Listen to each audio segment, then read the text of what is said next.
एक घने जंगल में एक बहुत ही ताकतवर और घमंडी शेर रहता था। वो रोज जंगल के जानवरों का शिकार करता और बिना वजह भी उन्हें डराता था। सारे जानवर उससे बहुत परेशान थे। एक दिन सभी जानवर इकट्ठा हुए और उन्होंने सोचा कि अगर ऐसा ही चलता रहा तो एक दिन हम सब खत्म हो जाएंगे। बहुत सोच विचार के बाद उन्होंने एक योजना बनाई। वे शेर के पास गए और बोले, महाराज, आप जंगल के राजा हैं, हम सब आपके सेवक हैं, लेकिन अगर आप रोज शिकार करेंगे तो हम जल्दी खत्म हो जाएंगे। इसलिए हम रोज एक जानवर खुद आपके पास भेज देंगे। शेर को ये बात बहुत पसंद आई। उसने कहा, ठीक है, लेकिन ध्यान रखना, अगर एक दिन भी खाना नहीं मिला तो मैं सबको मार डालूंगा। अब रोज एक जानवर शेर के पास जाने लगा। कुछ दिनों तक सब ठीक चलता रहा।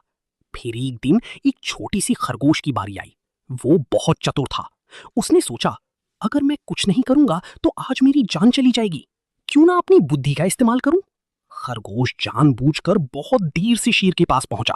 शेर गुस्से से गरजते हुए बोला, इतनी देर क्यों, और तुम इतने छोटे हो, मेरा पेट कैसे भरेगा। खरगोश डरने का नाटक करते हुए बोला, महाराज, मैं तो समय पर आ रहा था, लेकिन रास्ते में एक और शेर मिल गया। उसने कहा कि वही इस जंगल का असली राजा है। ये सुनकर शेर आग बबूला हो गया। क्या? मुझे दिखाओ वो शेर कहाँ है। खरगोश बोला, आइए महाराज, मैं आपको उसके पास ले चलता हूँ। खरगोश शेर को एक गहरे कुएं के पास ले गया।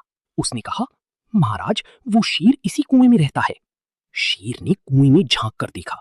उसी पानी में अपनी ही परछाई दिखाई दी। उसने सोचा कि ये दूसरा शेर है। गुस्से में उसने जोर से दहाड़ लगाई। उसकी आवाज गूंजकर वापस आई। शेर को लगा कि दूसरा शेर भी उसे चुनौती दे रहा है। बस फिर क्या था, गुस्से में आकर शेर सीधे कुएं में कूद पड़ा और डूब गया।